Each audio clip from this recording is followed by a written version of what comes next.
I don't know to the fans out there. I would be Jake the Bartender if you've been down to the Glass Nickel or seen a monkey business show at the Glass Nickel. I've found improv, actually they found me, is probably why I'm probably a more apt description. I hope you guys don't mind if I have a cocktail while this happens, but I am Jake the Bartender. I think that's a good enough intro for me. And I'm going to answer 10 questions.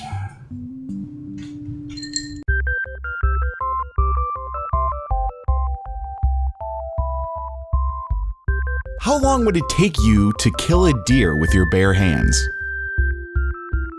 How big a deer? Like a buck or a fawn or like are we pendant? I mean, do I have to run it down or from hands on? I bet I probably could do it in about 10 minutes.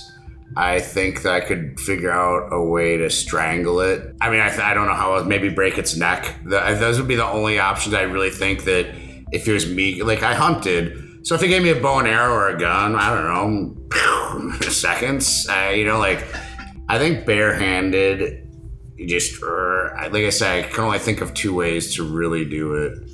So maybe you could suffocate it. I don't know.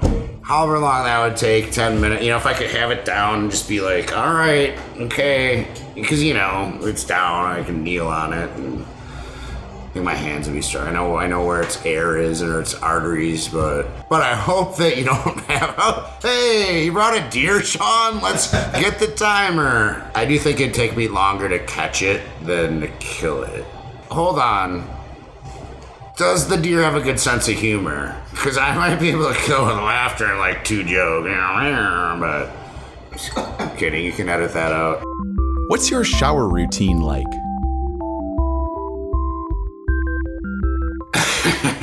This may sound weird that I'm gonna get this open with you guys right away, but I actually enjoy taking baths.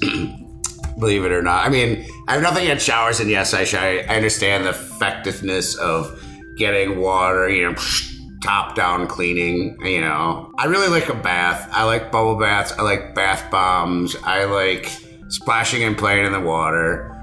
I think most of your skin doesn't need to be scoured. I think that's better to keep your oils and stuff. So, I don't know.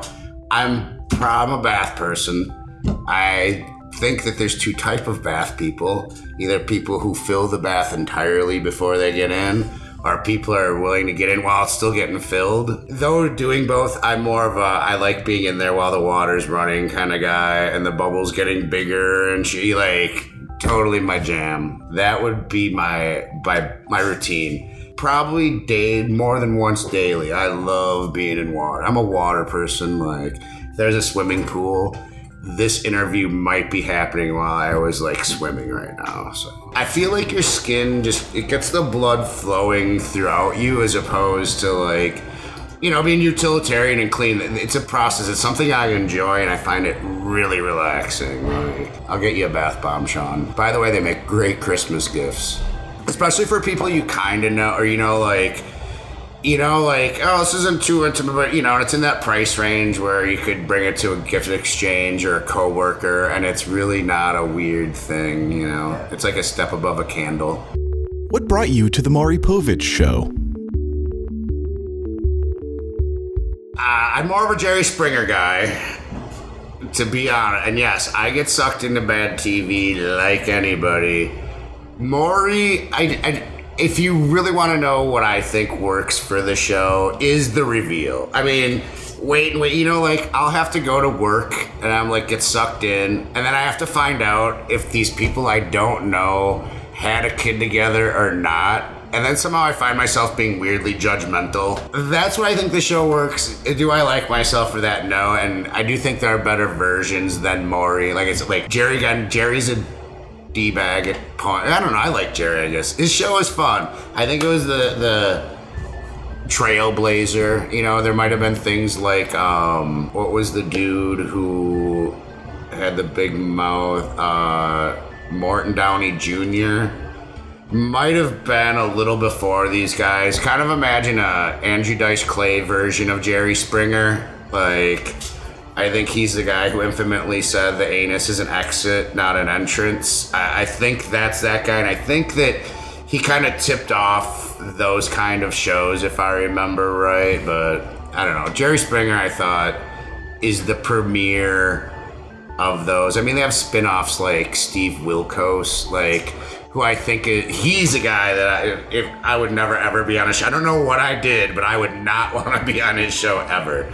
But I think Jerry's, he managed to keep it fun while, still being enlightened. He's probably the first one who's dabbled in all the trans genders and sexuality and all that, and made it kind of mainstream and acceptable. I mean, even though through a joking format, I think that, like, he kind of knocked a barrier down, oddly enough. And not, like, people want to say, oh, that's contrived, it's insulting. I think the community gets behind it. I think there is a little bit of, is it Roger, wait, no, not Roger Waters. Who's the director? Who worked with Divine and did Pink Flamingos. Anyways, there's a little subversion that can go into all this. It's fun that doesn't necessarily have to be like, I think RuPaul was talking about like making RuPaul's Drag Race to make drag something that could be family friendly versus being counterculture, which is where it first came from. Mending and melding, like, you could point at Jerry Springer and say, well, but I think it's on the path of stepping stone of mainstreaming it, I guess was my last point on that. Yeah. And I also felt that Maury took one thing that Jerry used to do and made that his whole show, because I'm pretty sure, if I remember, I think Jerry did do some reveals about baby, like who's the parent or how, of these 10 guys or whatever. And I think they got away from it once Maury started, but I still think that Maury kind of was a spin from Jerry yet again. Like, what's a neat fact that you love to share with peeps? You should have asked me this when I was like in high school, because I've kind of gotten away from these things, but I did just recently learn that a platypus's bill is actually soft and not hard. And I think they got little things that they filter and like pick up like whatever algae or whatever they eat. But I thought that was interesting. So I'll share that, I guess, is the interesting thing that I've learned recently. And to tie it to improv, it's because I was researching platypuses, because people yell out platypus so much for a suggestion. I've probably spun it 100 different ways, and I'm like, I gotta learn more about these things, because I can't do another exact same inspired scene. And they're not the same, it's improv, but when you're going in the similar well too much, the water starts tasting the same a little, So I did research platypuses a little bit, I have to admit. You now run a brothel. What are your membership levels? I think my business model would be just get them through the door. I don't know if it's the client. I'd have to know the product, I guess. I don't know. This is a tricky one. I've never thought about running a brothel. Do you pay more, like, what's the standard of beauty, or what exactly are we selling at this brothel? I guess there'd be two, kind of like everybody, and then you'd have like the inner circle, kind of like every little, but you have your regulars that kind of get a bump, I don't know. I would think you'd want to be pretty inclusive running, maybe a third, keep out too much problem people. But I do think that if you're running brothels, counterintuitively, I think there'd be less problems, because I do think a lot of problems come from pent-up sexual aggression and anger and not having outlets and trying to keep up with people, just your view of life. And when you're somebody who can't find love or sex or whatever you equate to it, then it becomes everybody else is the problem now. I do think that the whole issue of sex work should be looked at and addressed. I don't know where I stand, because I don't know if I want, here comes the hypocrite, but it could work for dudes. I'm sure there's gigolos. I don't know if I'd want my brother to do it, or my sister, or my dad, or my mom. There becomes that, where is this line? But I also think if it was more accepted, I don't think people would have as much hang-ups over it. And I still hope that when I'm like 80 or 90, there's some willing soul to like say you're not done having sex for the rest of your life. You know, like it's a very deep and spun issue that I don't know if I was ready to fully answer, because this is a deep, I mean, so many angles to work at, and where we are now and where it should be are two of the big differences. You know, like there's, I don't know, but essentially I'd have the 2 or 3 level, like everybody, regulars, get the hell away from my... Best and worst parts of your current profession. The people. For both. As I said, I'm a bartender. I also deliver pizzas. I love the crowds. I love what goes on. I think monotony would kill me. I'd hate to be like a manufacturer. With that being said, people can be the most different. Like, they can be the nicest, want to make you smile, and you're so glad that, yeah, I love helping people. I like, yeah, and then some people can just make it wrong. They can be too difficult. They can make you like kind of demean you as like, oh, your station is this, like hogwash. Everybody's equal. Like I say, it's just so weird being in such a people per front place, you know. And other than the obligation of having to work, because obviously if I was independently wealthy, I wouldn't have people telling me what to do. I mean, that's probably the biggest hang up, is being told what to do. I'm a mature adult, and I get it, but like I say, for me, it's people and people. Love them, hate them, and I'm dealing with them a lot. And what's weird is some people get drunk and you like them more, and some people get drunk and you like them less, and it's really hard to tell. What's a movie that's never been made but you would love to see? The sequel to One Flew Over the Cuckoo's Nest. I would like to see where Chief goes, and like, is he just a normal dude after that, or does he become McMurphy, or, you know, like, what's really his deal? Because I was under the impression that he didn't even know if he was there on his own volition, if he was actually in, and he's just an interesting character that I, you know, like, everybody does spin-offs that are so similar. I think this one would be great because the main character is gone, you know, like, this is, you know, a total show of, by the way, an excellent movie.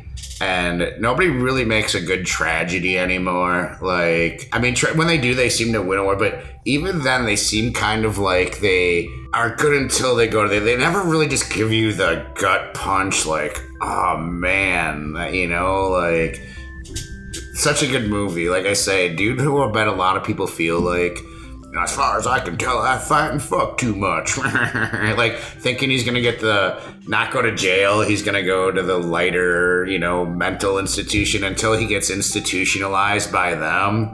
Super brilliant, like, and also awesome. You watch, like, a beautiful art piece of person, maybe a little trashy, but interesting. Just get done. Oh my God, so good. What song will everyone sing at your funeral? I'm hoping The Sickbed of Cucullin by the Pogues. It's kind of about being dead a little bit, you know. It's, you know, being a lazy, drunken bastard, sticking your head up when you are dead, saying, let's have another round. I do hope people have, like, a celebration of life as opposed to a memorial of death type thing with me. But I don't know, as long as it's kind of festive. But I think that one would kind of fit. I'm a little, like, a little rough around the edges, I guess. I don't know. I think it's fun, but it's fun. It's like, you know, it's still like, I don't know, something like that, I think. What 3 fictional characters do you identify with most? I like, and don't just judge me by my hair, which I know I'm losing. Wolverine has always been a favorite. Like, I was reading Wolverine before. I don't want to sound like one of those guys, but yes, in the 80s, I was reading Wolverine comic. Like, they came out like 2 a month or something. I can't remember. My friend's dad owned a drugstore, so we were up there a bit. And, like, I remember that was definitely who I like. I liked Logan. Like, I kind of liked the dark superhero guy, you know? Like, I always thought and it's weird that my hair ended up growing like that.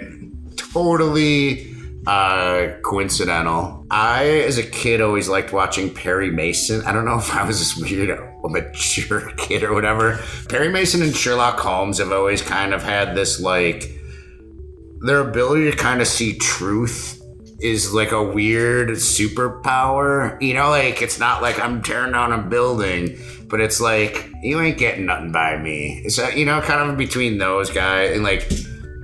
I never really thought that much about them being like a hero or something, but definitely of interest to me. And then I'm going to take one from left field. I could say like Tarzan or something, but Owen Meany. I don't know if you've read John Irving novels, but A Prayer for Owen Meany is a very interesting, good book. Kind of a dynamic Jesus character, but he's like, you have to read it. They did Simon Birch, which was supposed to be based off of this novel, but it was so bad and not at all like the novel. John Irving said you can't say it's based off my novel. Anyway, read the book and don't watch Simon Birch. That's all I have to say about that. I hope he's not a real person. I have to answer again. The world now runs on video game logic.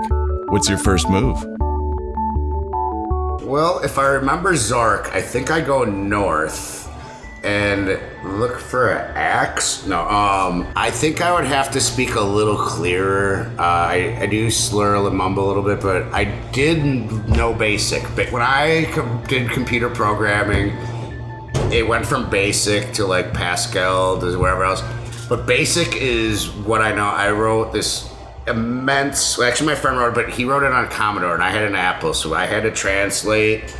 There's a lot of translation, different lines of words, and I wanted mine to do more than his, so I added a bunch. But I had a program that generated Dungeons and Dragons characters, and when you accepted the roles, you could print out your character sheet that had, I left the ones that you'd erase blank, but it was kind of tailored to each character, so you'd have your spell slots or your weapon. As much as they blanket it when you run different characters, you need to know different things, especially when you're doing certain things. Like, this is a number I need. I'm always using this number.